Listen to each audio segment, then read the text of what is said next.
எப்படி வேணும் தமிழகத்தை முப்படி உயர்த்திடல் வேண்டும், என் மூச்சதற்கு உதவிடல் வேண்டும், முப்படி நிலையில் முதற்படி தமிழ்ப்படி முறைப்படி அதன் வேண்டும் என்ற வகையிலே மொழி இனம் நாடு என்ற அடிப்படையிலே தமிழினம் தமிழ்நாடு என்ற பொருள்கள் மீது 40 ஆண்டுகளுக்கு மேலாக அரும்பாடுபட்டு அருமை பெரியவர் அரும்பெறல் ஆசான் பெருமதிப்பிற்குரிய காவலர் பெருமகனாருடைய அத்தனை ஆண்டுகால உழைப்பை எழுத்துக்களை எழுதி எழுதி செல்கின்றேன், என்ன பயன் என எண்ணி பார்க்கிறேன் என்று தொடங்குகின்ற அந்த பாடலிலே 27ஆம் அகவையிலே அவர் பாடுகிறார். 1962 பாடல் அந்த பாடல் பாடப்பட்டது. அப்படி எழுதி எழுதி குவித்தவைதான் இங்கே நமக்கு முன்பே அழகுற அணிவகுத்து நிற்கின்றன. இந்த எழுத்தடைவுகள் அவருடைய எழுத்தாற்றலை மட்டும், அவருடைய பாயேற்றும் ஆற்றலை மட்டும் வெளிப்படுத்துவதாக யாரும் எண்ணிவிட முடியாது. 40 ஆண்டு கால தமிழ் மொழியின் மீதான, இனத்தின் மீதான, நாட்டின் மீதான ஒடுக்குமுறைகள், அடக்குமுறைகள், அவை அத்தனையும் எதிர்த்த எதிர்ப்புகள், ஆழ்ந்த அகன்ற நுண்மான் நுழைவுலமிக்க கட்டுரைகள், ஆசிரிய உரைகள், தமிழினத்தினுடைய அற்றை பெருமை இற்றை இடிநிலை, தமிழினுடைய அற்றை பெருமை இற்றை இடிநிலை, இற்றை தாக்கங்கள் எல்லாவற்றையும் உள்ளடக்கி தமிழருடைய வரலாற்றை, தமிழ் மொழியினுடைய வரலாற்றை எல்லாம் இரவு பகலாக சிந்தித்து எழுதி எழுதி குவித்தவைதான் இப்பொழுது நம்முடைய கைகளிலே இங்கே இருக்கின்றன. ஏதோ எழுதிவிட்டார், ஏதோ வெளியிட்டு விட்டோம், ஏதோ அறிமுகம் செய்கிறோம் என்று இல்லாமல் இவற்றையெல்லாம் நாம் அடுத்தடுத்த தலைமுறைகளுக்கு கொண்டு செல்லக்கூடிய நிலையிலே இருக்கின்றோம். அந்த வகையிலே இந்த கூட்டத்தை இங்கு ஏற்பாடு செய்திருக்கின்ற அருமை தோழர்கள் அனைவருக்கும், இங்கே வரவேற்புரை ஆற்றியிருக்கின்ற அருமைக்குரிய சுகுமார் என்கிற நற்குமரன் ஐயாவுக்கும், இங்கே தொடக்க உரை ஆற்ற இருக்கின்ற அருமைக்குரிய தென்மொழி ஆசிரியர் முனைவர் மா பூங்குன்றன், தென்மொழி என்னும் ஏட்டினை ஐயா அவர்கள் 1959 தொடங்குகிறார்.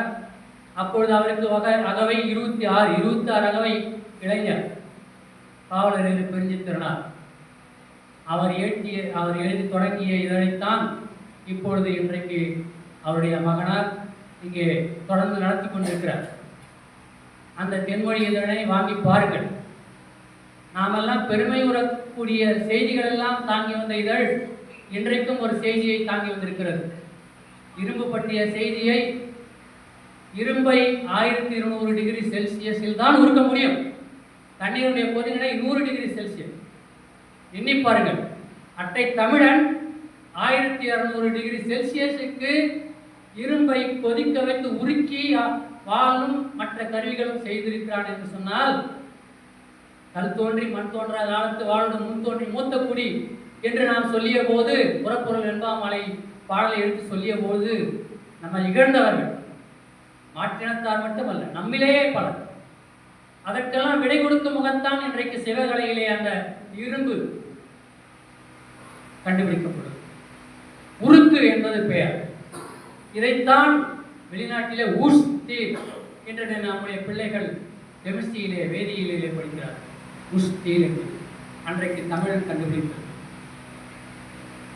அத்தகைய பெருமைக்குரிய பூங்குன்றனார் அவர்கள், அதே போல இங்கே நம்மை எல்லாம் ஒருங்கிணைத்துக் கொண்டிருக்கிற செவ்வேடு தோழர் அவர்கள், இந்த எழுத்தடைகளுக்கு காரணமாக ஒருங்கிணைத்து இதை செப்பமாக பல்வேறு துணைகளுடன் கொண்டு வந்து அமைதியாக அங்கே உட்கார்ந்து கொண்டிருக்கிற தோழர் கோயிலன் அவர்கள், இந்த நிகழ்ச்சிக்கு வர இருக்கின்ற பெருமைக்குரியவர்கள், இங்கே மேடையிலே வீட்டிருக்கக்கூடிய அருமை நண்பர் கே பாண்டியன் அவர்கள், அருமை நண்பர் சோலைநாதன் ஐயா அவர்கள், அருமை நண்பர் குப்பன் ஐயா அவர்கள், இன்னும் நிறைய சொல்லிக்கொண்டே போகலாம். அன்பு கூர்ந்து ஒரே சொல்லிலே நான் குறித்து விடுகிறேன். மேடையிலே வைத்திருக்கின்ற, அவையிலே வைத்திருக்கின்ற அறிஞர் பெருமக்கள், தோழர்கள், பல்வேறு அமைப்பை சார்ந்த அத்துணை பேருக்கும் என்னுடைய தலைதாழ்ந்த வணக்கங்களை முதற்கண் தெரிவித்துக் கொள்கிறேன். பாவலரேறு அவர்கள் காலுள்ள வரைக்கும் கருத்துள்ள வரைக்கும் காடு மேடெல்லாம் முழக்குவேன் என்று பாடியவர் உங்களுக்கு தெரியும். தமிழ்நாட்டினுடைய மூலை முடுக்கெல்லாம் தன்னுடைய கருத்துக்களை இரவு 12 மணி வரை கூட பொதுக்கூட்டங்களை பேசியிருக்கின்றார். இந்த வேலூர் அவருக்கு மிக முதன்மையான ஊர் என்பதை நான் நினைவு கூற விரும்புகின்றேன். 1959 தென்மொழி தொடங்கப்பட்டு அப்பொழுதே அவர் நேருவுக்கு செய்தி சொல் என்று முகிலை தூது அனுப்புகிறார். இந்திய எதிர்ப்பை எதிர்த்து படிப்படியாக 63, 62, 61, 60 பாடல்கள் இந்திய எதிர்ப்பை எதிர்த்து, இந்தி திணிப்பை எதிர்த்து 1965 நடந்த இந்திய எதிர்ப்பு போராட்டம் உங்களிலே பலருக்கு தெரிந்திருக்கும். நான் அப்பொழுது உயர்நிலைப் பள்ளியிலே 6ஆம் வகுப்பு என்னவோ படித்துக் கொண்டிருக்கிறேன். இந்த வேலூரிலே கூட ஆரணியிலே பக்கத்திலே அஞ்சல் நிலையம் கொளுத்தப்பட்ட செய்தி தெரிந்து பக்கத்து ஊரில் இருந்த நாங்கள் ஆரணி அந்த கொளுத்தப்பட்ட அஞ்சல் நிலையத்தை பார்த்த காட்சியும் தெரிகிறது. அப்படி மிக எழுச்சி அதை அடக்கி ஒடுக்கிய பேராய கட்சி காங்கிரஸ் என்று இப்பொழுது இருக்கிறதே, அந்த பேராய கட்சி ஆட்சி அதையெல்லாம் கண்டித்து ஐயா அவர்கள் தென்மொழியில் எழுதினார்கள். அதற்காக ஐயா காலிகள் எல்லாம் இங்கே நடத்தி கொண்டிருக்கிறார்கள் இந்திய போராட்டத்தை என்று பக்தவச்சலம் அன்றைய முதலமைச்சர் மிக அருவருப்பாக பேசி அடக்குமுறையை ஏவியதை கண்டித்து எழுதினார் பாவலரேறு. கண்டித்து எழுதியது மட்டுமல்ல, துண்டறிக்கைகளை அச்சிட்டு மாணவர்களை கொடுத்து தமிழ்நாடு முழுக்க, குறிப்பாக அண்ணாமலை பல்கலைக்கழகத்தில் பரப்ப செய்தார். மாணவர்களுடைய அந்த எழுச்சிக்கான போராட்டத்திற்கான அடிப்படை காரணம் தென்மொழி என்று சொன்னால் மிகையன்று. ஆகவே அந்த காவல்துறை ஆட்சி மூலமாக பாவலரேறுவை சிறைபிடித்து 2 மாத கடுங்காவல் தண்டனை கொடுக்கிறார்கள். நான் வேலூரை தொடர்பு கொள்வதனால் இதையெல்லாம் சொல்லுகின்றேன். அவரை சிறைபிடித்து 2 ஆண்டுகள் 2 மாதங்கள் சிறை தண்டனை வழங்கிய பிறகு கடலூர் கிளை சிறையிலே 2 நாள் வைத்திருந்து வேலூர் சிறைக்கு கொண்டு வருகிறார்கள். வேலூர் சிறையில் தான் ஐயா அவர்கள் முதல் தண்டனை பெற்றார். அந்த கடலூர் கிளை சிறைச்சாலையிலே செந்தமிழ் தந்த சிறை என்று தென்மொழியிலே பாட்டு எழுதியிருக்கிறார். அதன் பிறகு வேலூர் சிறையிலே அடைபட்ட பொழுது பாவலரேறு 18 முறை சிறை சென்றிருக்கிறார். முதல் தடவையாக வேலூர் சிறையிலே, கடலூருக்கு அடுத்து வேலூருக்கு வரும்பொழுது அங்கே அந்த சிறையிலே சிறையகம் புக்க காதை என்ற பெரிய பாடலை எழுதியிருக்கிறார். எந்த ஒரு நிகழ்ச்சி வந்தாலுமே பாடல் எழுதிடுவார், குவித்து விடும். சிறிய பாடல் அல்ல, நீண்ட பாடல். அவருக்கு காய்ச்சல் வந்ததை கூட இலக்கியமாக்கியிருக்கிறார். காய்ச்சல் என்னை மேய்ச்சல் கொண்டது. அப்படி அந்த சிறையகம் புக்க காதை. அதன் பிறகு அந்த சிலை, மார்கழி மாதம் சிலை மாதம் காலையிலே திருப்பாவை போட்டு விடுவார்கள் கோயிலே. அது அவருடைய காதிலே விழுந்து அவர் தமிழ்ப்பாவை, செந்தமிழ்ப்பாவை என்று 30 பாடல்கள், இங்கே திருப்பாவை 30 பாடல்கள், திருவெம்பாவை 30 பாடல்கள், இங்கே செந்தமிழ்ப்பாவை 30 பாடல்கள் இருக்கிறார். பெண்ணை எழுப்புகிறார். அவர்களும் பெண்ணை தானே எழுப்பினார்கள், இவரும் பெண்ணை எழுப்புகிறார். இப்படி தமிழ்நாடு இருக்கிறதே, தமிழ் இப்படி இருக்கிறதே, இந்திக்காரன் இந்தியை திணிக்கிறார்களே, சமஸ்கிருத வல்லாண்மை மேலோங்கி இருக்கிறதே, பிற மொழிகள் திணிப்புகள் இருக்கிறதே என்று ஒவ்வொரு பாட்டிலும் அருமையான பாடல்கள். அந்த 30 பாடல்களும் எப்படி திருப்பாவை இசையமைத்து பாடப்படுகிறதோ, திருவெம்பாவை எப்படி பாடப்படுகிறதோ அப்படி பாடியிருக்க வேண்டிய பாடல்கள் நாம் இன்னும் பணி செய்ய வேண்டியிருக்கிறது. அந்த பாடலிலே பலவற்றை பெண்ணை பெருமைப்படுத்தி எழுப்பி சொல்கிறார். 2 வரிகளை மட்டும் படிக்கிறேன். பெண்டிர் விழிப்புற்றால் பேருரிமை வாயாதோ என்று பெண்களை பார்த்து பாடுகிறார் பாவலரேறு. தொண்டிற் பெருந்தொண்டு தோகை அர்த்தம் தொண்டன்றோ, மறுபடியும் பெண்களை உயர்த்தி பாடுகிறார். கெண்டை விழியே கிளர்ந்தேலோர் என்பாவாய், எழுந்திருமா தூங்காத, தீக்கை வடவர் திரிபுரையால் தீந்தமிழின் ஆக்கம் தடுப்பார், அவர் மொழிக்கே திடுவார், இந்திக்கே சமஸ்கிருதத்துக்கே. போக்கை தடுக்க புறப்படுவாய், தூக்கம் கலைந்து துணிவேலோர் என்பாவாய். தூர்த்த புகழெல்லாம் தொல் தமிழர் பாடெல்லாம் ஏர்த்தடங்கன் பாவையரால் மீண்டும் எழுந்த என்றே சீர்த்தி பெறுவீர். உங்களால் முடிஞ்சிச்சு, தமிழ் ஹிந்தி ஒழிஞ்சிடுச்சு, சமஸ்கிருதம் எல்லாமே ஒழிஞ்சிடுச்சுன்னு ஒரு புகழ் உங்களுக்கு இருக்கிறது என்று பெண்டிரை பார்க்க அவருக்கு தெரிகிறது. ஆண்களிலே இருக்கின்ற அளவுக்கு பெண்கள் இருக்கிறார்கள், சரிபாதி ஆண் பெண். ஆனால் இங்கே ஒவ்வொரு கூட்டத்திலும் பார்ப்போம், பெண்கள் மிக சிறு விழுக்காட்டிலே தான் வருகிறார்கள். அவர்கள் என்றைக்கு வந்து சமபங்கு வருகிறார்களோ அன்றைக்கு தான் நமது வெற்றி இருக்கிறது. அதற்கான வேலைகளை நாம் செய்ய வேண்டும். அப்படி ஒரு அருமையான பாடலை இயற்றிய ஊர் தான் இந்த வேலூர் சிறை. அது மட்டுமன்று, ஐயே என்ற ஒரு பாவியம் இங்கே இருக்கிறது. பாவியம் என்றால் தமிழ், காவியம் என்பது உங்களுக்கு தெரிந்திருக்கும். ஐயே அருமையான கதை. அதிலே மொழிப்போர் குறித்து ஐயா எழுதியிருப்பார். அந்த ஐயோடு ஒன்றி இருப்பார். அந்த ஐயை தென்மொழியிலே வந்த போதெல்லாம் தென்மொழி அன்பர்கள் படித்து விட்டு அவரோடே ஒன்றி இருந்தார்கள். தங்கள் பெற்ற குழந்தைகளுக்கெல்லாம் ஐயை பேர் வைத்தார்கள். பெண் குழந்தையாக இருந்தால், ஆண் குழந்தையாக இருந்தால் அதிலே வருகின்ற செம்மல் என்ற பாத்திரத்தின் பெயரை வைத்திருப்பார்கள்.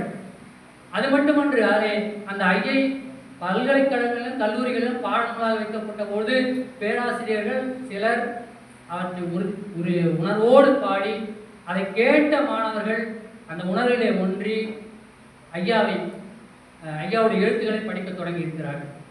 அந்த அளவுக்கு ஐயை சிறையிலே தான் எழுதினார். அதன் பிறகு இரண்டாவது பகுதியை மீண்டும் ஒரு சிறைக்கு அடைப்பட்ட பொழுது, அது மட்டுமன்று, இங்கே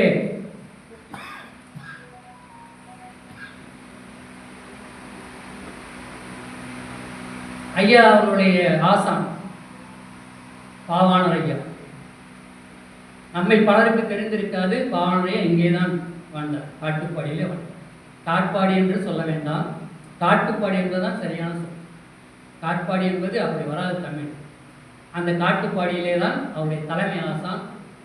அவர் பாவாணர் ஐயா இவரை தலைமானாக்கர், நீ ஒருவன் தானப்பா தலைமானாக்கன் எனக்கு.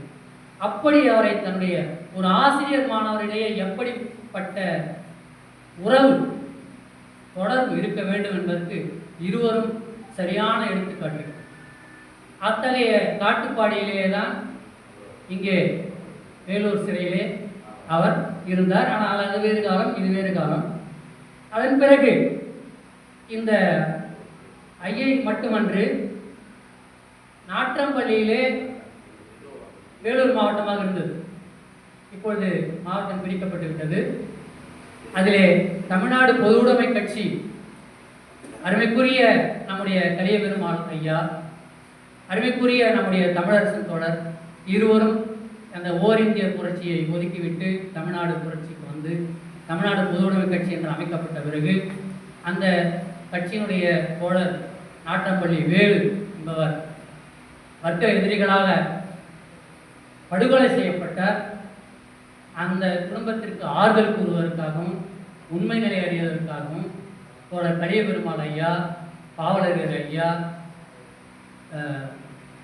எஸ்.என். நாகராசன், பரமேஸ்வரன், மதிப்பிற்குரிய தோழர் கோயிலர் இவர்களெல்லாம் அந்த ஊருக்கு சென்றிருக்கிறார். அது இன்றைக்கு வேறு மாவட்டமாக ஆகிவிட்டது. இப்படி வேலூருக்கு பல சிறப்புகள் பாவலர் ஐயா ஒட்டி இருக்கின்றது.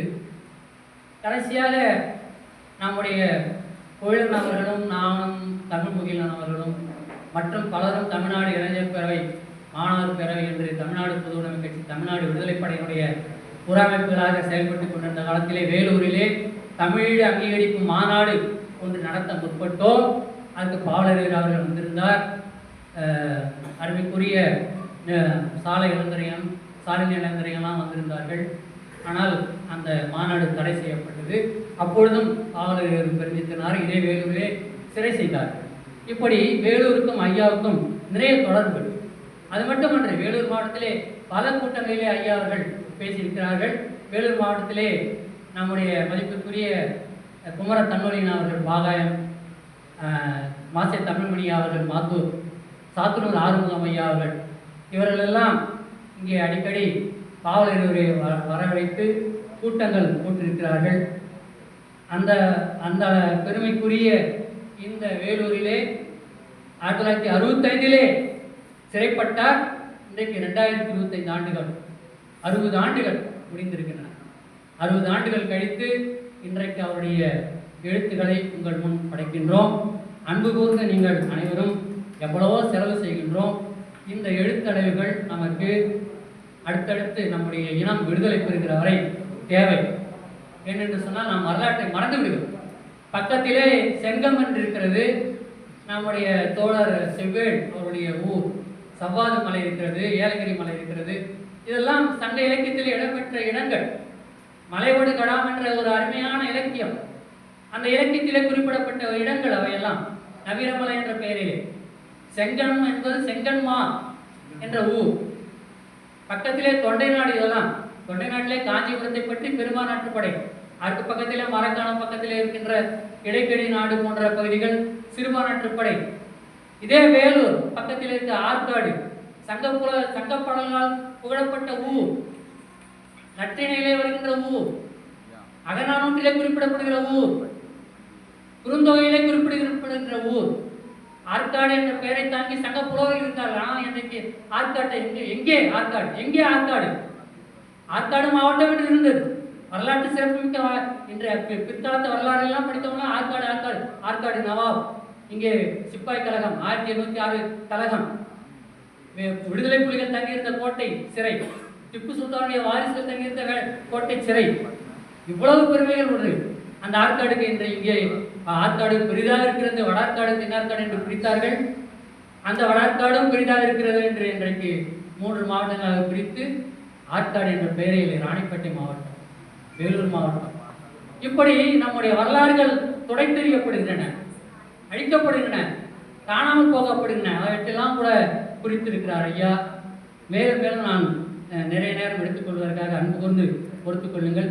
அத்தகைய இந்த வரலாற்று ஏடுகளை நாம் அடுத்தடுத்த தலைமுறைகளுக்கு கொண்டு சென்று நம்முடைய இழந்த நம் உரிமைகளை பெறுவோம். அதற்கு வந்திருக்கிற உங்கள் அனைவருக்கும் என்னுடைய நன்றி கலந்த வணக்கங்கள். நன்றி.